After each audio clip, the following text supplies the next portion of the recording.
We begin in British Columbia, where a labor strike is threatening to send the price of just about everything higher. Right now, more than 7,400 cargo loaders are off the job. Cargo is now piling up at more than 30 BC ports, including Canada's largest, the Port of Vancouver. It's estimated 25% of Canada's imports and exports flow through these ports. That amounts to $800 million in cargo a day and $225 billion in cargo a year. Now, talks between the union and the employer have stalled, with the employer calling the union's demands, quote, outside any reasonable framework for settlement. Here to talk about the ripple effect of the strike is Brian Kingston, President and CEO of the Canadian Vehicle Manufacturers Association. Brian, you know, when I think of the auto sector, I don't necessarily think of the Port of Vancouver. Explain to me the connection and how your sector relies on this port. Yeah, it's a hugely important port for the automotive industry, not just for parts and components that come from Asia, but also for finished vehicles. Last year, 333,000 finished vehicles came through that port. And just to give you some context, there were about 1.5 million vehicles sold in Canada last year. So it's a huge reason and a huge component of our transportation infrastructure for those vehicles into the Canadian market. Right, so we've just had a statement from the Federal Labor Minister, Seamus O'Regan, on Twitter saying that federal mediators continue to support the negotiations. We encourage both parties to immediately return to the bargaining table and remain there until a deal is reached. Collective bargaining is hard work, but it's how the best, most resilient deals are made.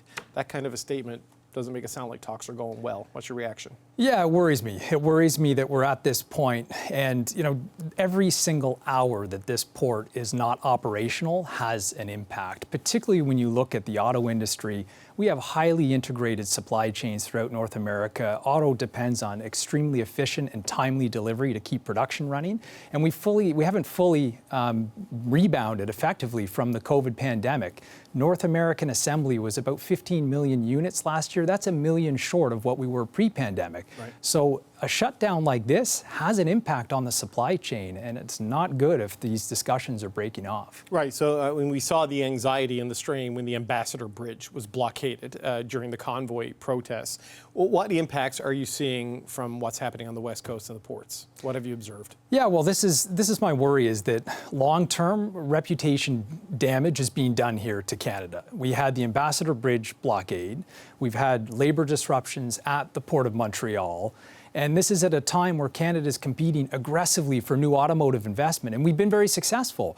But if we get a reputation as being a jurisdiction where it's hard to move product and produce goods, I worry that that sends the wrong signal to potential investors around the world. I mean, it's only day 4, and I know with the just-in-time delivery of things, you know, a single day causes disruptions. But where's the tipping point, sort of in the calendar, where this becomes a real crisis for your sector?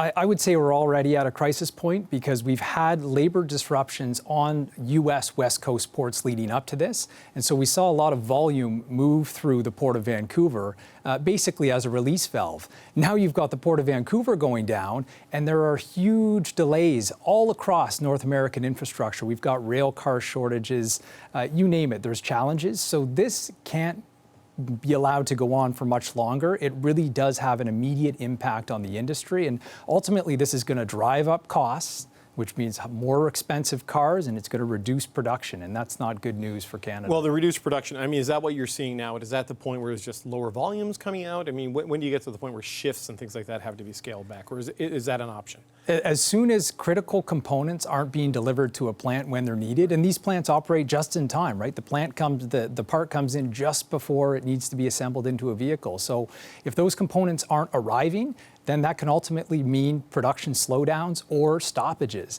The other issue is that longer term, auto companies are transitioning right now to electrification. The inputs for batteries largely come from Asia right now. Over 80% of the supply chain comes through China.